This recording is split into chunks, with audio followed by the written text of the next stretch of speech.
Again? Howdy. You join me on this very special day. Happens to be James Bayliss' birthday, and I'm here in Bayliss' room, which to my surprise is reasonably clean. What we're going to be doing right now is a section I'd like to call Bayliss on his bottom, which is basically where he's going to sit on this chair and answer my questions. The video we're making is called Disability, looking at the positives, and James is an example of the positives, someone who I went to university with, someone who Hi! as you can see, look at that positive face, look at the joy. Hi! Brings joy to my life every day. Sorry, this is not professional. Yeah. Ha!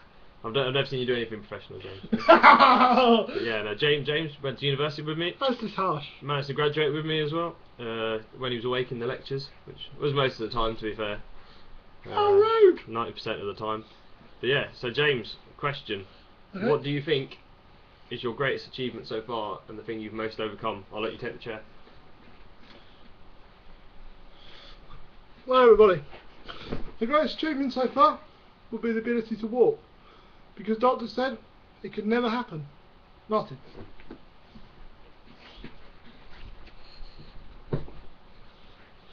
And although this ability to walk, James is still always sending me to get the Dr. Pepper, but I'll let him off that. But yeah, right. So another question. Okay. What you're still one of your number one aims in life to achieve and to overcome, taking into account what you've already achieved? Number one aim in life to achieve, well, I suppose if we get a decent job, maybe in a solicitor's office, and show that actually people with disabilities can actually work. Martin. And that's also good because James can get me out of trouble if I'm in trouble. Ha! So Which is probably likely. you talk about law, James, as a possible career. If you were to be able to change one law or to create one new law, what would that law be? I think really, in reality, it's to one new law to improve disability discrimination, to make sure that people with disabilities can to ensure that disability discrimination is not prevalent in the workplace. Because even though the law says it isn't, you can tell it is. If they've got two candidates, one's with a disability and you have to make all these exceptions for them, they're always going to choose the able-bodied person over the disabled person.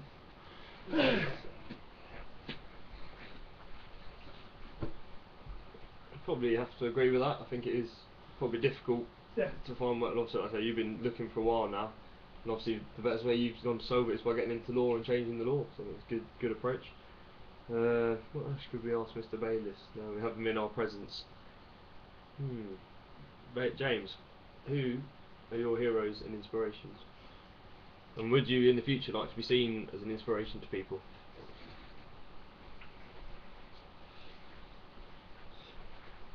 Heroes and inspirations. Well, that's Apart from me, of course. Apart from you, Martin. Well, heroes and inspirations. My dad.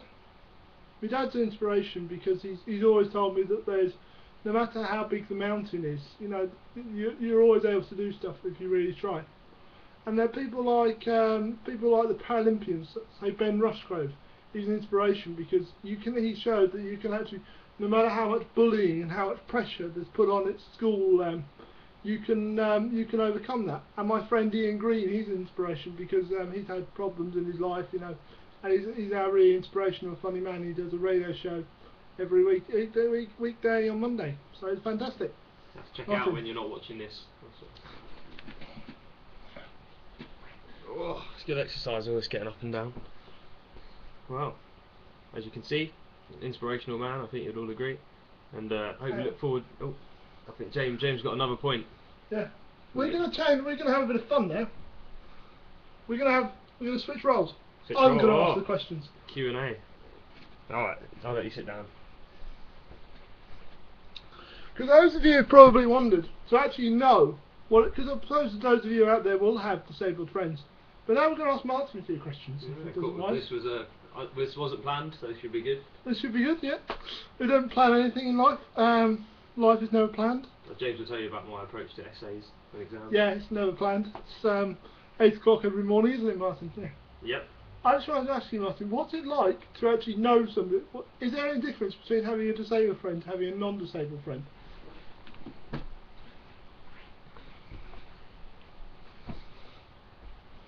I would like to say that there is no difference. For anyone who hasn't met James before, people like you say in society can be pre-judgmental, but I can assure you James is probably a lot more intelligent than me and most of you. Pretty good sense of humour, nearly as funny as me, I would say. But yeah, no, just also good at getting me out of bed in the morning. Been to, where is it, Twickenham we've been to, James? Yeah. Hull? Where else? I'm trying to think. Twickenham, Hull, and always planning more adventures. So that's Wembley. Wembley as well, yeah. I heard James' beautiful singing voice next to me, singing the national anthem. He's just as bad a singer as any other friend I've got. So. Yeah, no. Any more questions, James? Yeah. You see, folks, because I'm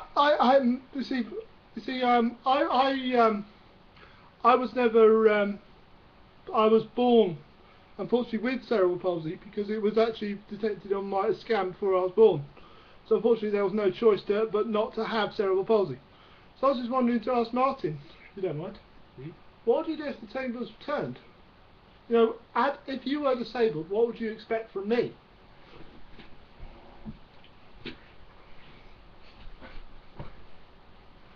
Good question. Good question. I think one of the basic things people want in life is just to be treated for the person that they are, for their personality, to be judged on that first before anything else. And I think the approach I take with you is that I think you meet the personality James Bayliss before you even notice that you've got a disability, because you've got such a strong personality. Yeah. You must forget you've got a disability sometimes. Absolutely. I think that's the people want to be judged on their abilities, not their disabilities. And that's what I'd expect, you know. And I think you show you've been to university, you got a degree. Absolutely. Living in your own place now. I think that's the approach I'd take, you know. Judge people on how you meet them. Don't sort of judge people from a distance. Alright. Yep. James isn't that far a distance because he's just about to get back on the chair. Final question. Final thoughts. Right. Now I've done the questions. Now just final thoughts from me. And Martin. Come in, Martin. You can see you on the screen. Yeah, can't you? mate. Oh dear. See, disability affects my eyesight. That's my excuse. No, sometimes I think you just ignore on there, James. Yeah. Pretend not to see me. So yeah. So it doesn't really matter what disability you've got.